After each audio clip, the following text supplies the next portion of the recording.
संदीप मिश्रा जी, आपके पास इसी पर मैं आऊंगी। आपको क्या लगता है, क्या मंशा सही है और तरीका गलत है? और इतने बड़े मंच से एक गृह मंत्री इस तरह की बात करता है तो उसे किस तरीके से समझें?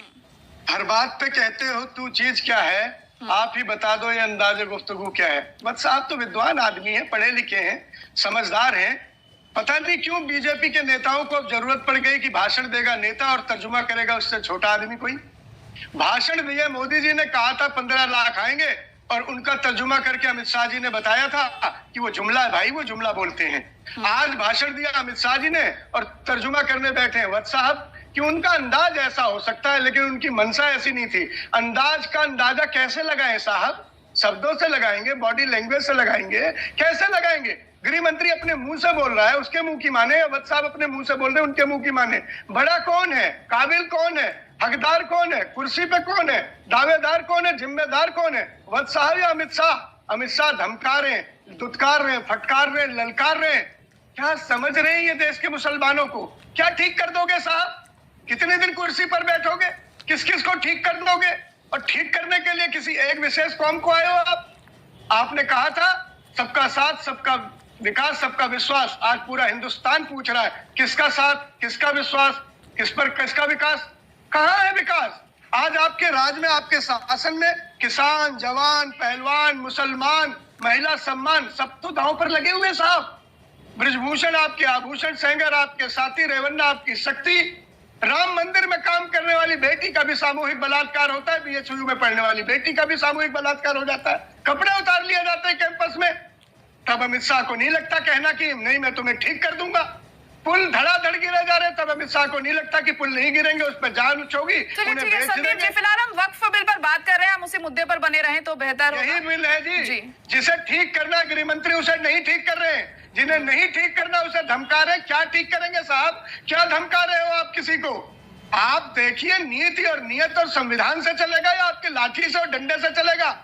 आज स्थिति ये हो गई है कि धमका के आप काम कराना चाहते हैं। आप दोयम दर्जे में देश के मुसलमानों को और दूसरी कौम को नहीं रख सकते। ये हिंदुस्तान सबका है, सबकी मिल्कियत है, सबके साझे खून से हिंदुस्तान को आजादी मिली है। ये सबकी विरासत और सबकी बकौती है। किसी एक के बाप का हिंदुस्तान नहीं है कि वो ललकार देगा, फटकार देगा और हम डर के बैठ जाएंगे। हिंदुस्तान हिंदुस्तान के संविधान से चलेगा, बाबा साहब की लिखी हुई उस किताब से चलेगा जो हमारा धर्म ईमान है। किसी गृह मंत्री के धमकाने से देश नहीं चलेगा। मंत्री महोदय, आज आप सत्ता में, आप हनक में हैं, आप तानाशाही के उन्माद में हो सकते हैं, आप में ये दम भी हो सकता है आप किसी को धमका के, लाठी दिखा के, डंडा दिखा के, ईडी सीबीआई भेज के डरा दो, धमका दो, लेकिन सदा सदा सत्ता साथ नहीं रहती। जिस दिन सत्ता बदलेगी, करवट बदलेगी, उस दिन का अंजाम भी तो कुछ होगा।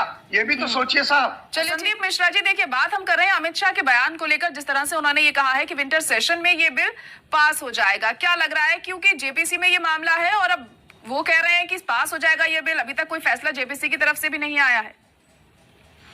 देखिए, यही तो तानाशाही है, अभी यही तो हट धर्मिता है, यही तो लोगों को डराना और धमकाना है कि जेपीसी की मर्यादा क्या रखी अमित शाह जी ने। फिर जेपीसी का मतलब ही क्या है? जब पहले से ही वो धमकाने लगे, पहले से बताने लगे कि फैसला कुछ भी हो, मुझे फैसले की परवाह नहीं। या तो उन्हें पता है कि फैसला हम ही कराएंगे, हमारी तरह ही अनुरूप फैसला आएगा, जो बोलेंगे वही लिखेंगे जगदम्बिका पाल और उनकी टीम। इसीलिए तो कह रहे हैं कि पास होगा और ठीक कर देंगे। मैं ये सोचता हूँ, समझता हूँ कि ये लोग पढ़े लिखे लोग हैं, इतनी बड़ी जिम्मेदारी पे हैं, अपने बाद आने वाले भविष्य को, जनरेशन को कैसी जुबान और कैसी भाषा विरासत में दे के जाएंगे?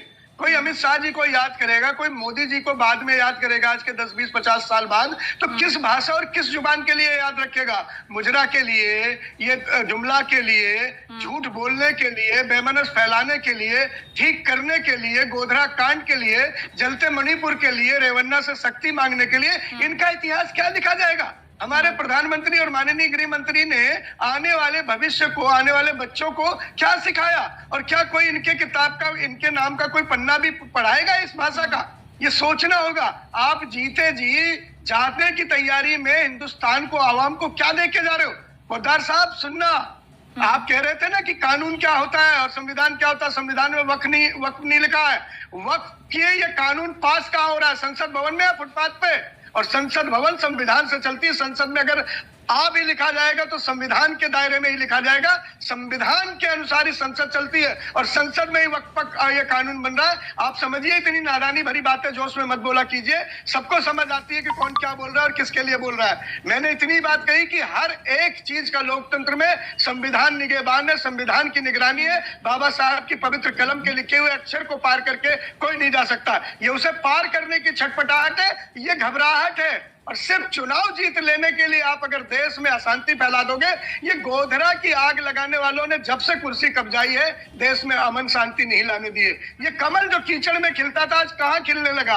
आग में, नफरत में, जलन में, हिंसा में। क्या हो गया है? ये वाजपेयी जी और आडवाणी की पार्टी चाल चरित्र चेहरा कहां तक पहुंच गई है कि आज अमित शाह जी को धमकी देनी पड़ रही है, उन्हें ये भाषा बोलनी पड़ रही है जो गली मोहल्ले में छुट भैया नेता भी नहीं बोलता। क्या आदर्श स्थापित कर रहे हैं साहब? क्यों हम आपको अपना आदर्श मानेंगे? क्यों जनरेशन आपको आदर्श मानेगी? और जो आदर्श मानेगी वो आपसे क्या सीखेगी? ये भविष्य के लिए बहुत बड़ा प्रश्न चिन्ह है। मेरा मन भाया तो कुत्ता काट के खाया, खाली जो मैं बोलूं वही सही, ना खाता ना भाई। अगर संदीप जी ये चीज नहीं चलता है।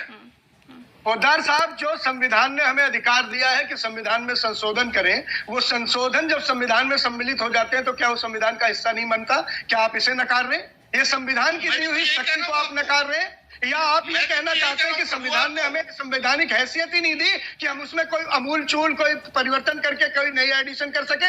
या जो जुड़े हैं या जोड़े गए आप उन्हें संविधान से अलग इतर मानने लगे?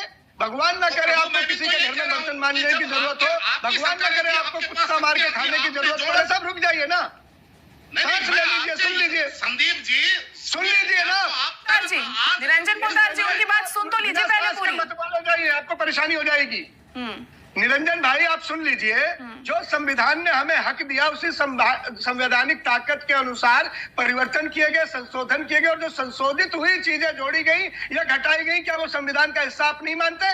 क्या आप नया कोई संविधान लिखने की ताकत में है, कुवत में है कि आप अपने अनुसार संविधान की व्याख्या कर सकते हैं? जो संसद के पटल पर संशोधन हुआ, कानून बना, वो संविधान की दी हुई ताकत से ही बना है या नहीं बना है? आप ये बताइए। आपको जिस चुनी हुई सरकार ने लोकतंत्र के मंदिर में बैठ के नए संशोधन किए, सीधे संविधान का हिस्सा बनाया, क्या पोद्दार साहब के कहने से वो नहीं होगा? भगवान ना करे आपको किसी के घर के जूठे बर्तन मारने पड़े या कुत्ता मार के खाना पड़े। आपकी भाषा अच्छी नहीं है, आप नेशनल डिबेट पे कर रहे हैं, राम जाने कैसे कैसे शब्द बोल रहे हैं, लेकिन संविधान में जो भी सरकारों सुन लीजिए, जवाब सुन लीजिए। आप निरंजन की बात रखिए आपने, ठीक है सर, कहिए कहिए।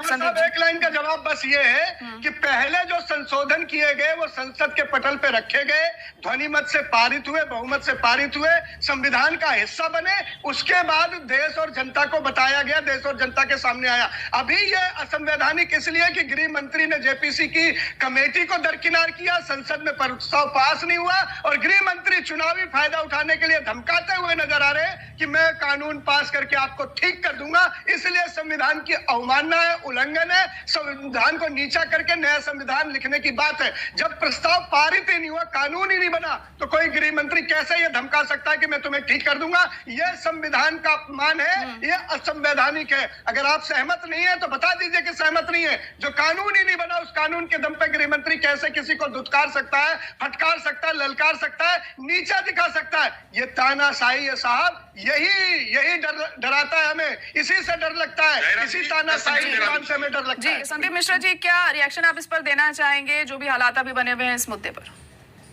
देखिए, अवध साहब और पोद्दार साहब दोनों जनों ने बहुत बढ़िया और श्रेष्ठता के साथ एक बढ़िया बात कही कि जो राजनीति नेहरू जी के जमाने में थी, इंदिरा जी के जमाने में थी, राजीव जी के जमाने में और श्रद्धेय अटल से लेकर मनमोहन जी के जमाने में थी, या नेताओं का आपसी आदान प्रदान शब्दों की जो बातें थी, वो अब 2014 के बाद रसातल की ओर चली गई। जिम्मेदार कौन, दागी कौन, दोषी कौन, भाषा किसकी इतनी गंदी हो गई? कौन हिंसा के सहारे सत्ता पाना चाह रहा है? कौन गोधरा की लपटों से घिरा हुआ है? कौन मणिपुर तक अपने आप को जलाए हुए महसूस कर रहा है? कौन मुजरा बोलता है? कौन मछली बोलता है? कौन मांस बोलता है? कौन मुसलमानों को ठीक करने की बात बोलता है? कौन रामजादे वर्सेस हरामजादे बोलता है? किसने गिराया है इस सुचिता को? किसने इस आदर्श को जला दिया है? किसने संसद की इस मर्यादा को तार तार किया है? कौन है वो लोग? कौन है वो दागदार, वो संसद के गुनहगार कौन है? संदीप जी, अच्छा जी भैया बताएं। पर बहुत अश्लील रहा है, इस बात को आप डिनाई नहीं कर सकते हैं। अगर कहेंगे तो वो सारी बातें मैं गिनाना चालू कर सकता हूँ। जी मैं बोल लूं तो आप गिनाइए, मैं बोल लूं तो गिनाइए। मैं तो मुख्यमंत्री मोदी जी को भी जानता हूं, शंकर नस्ल बछड़े से लेके 50 लाख की गर्लफ्रेंड तक बोलने की भाषा किसकी है। कौन रेवन्ना को अपनी शक्ति का केंद्र मान रहा था, कौन चलिए, कह रहा ठीक है। था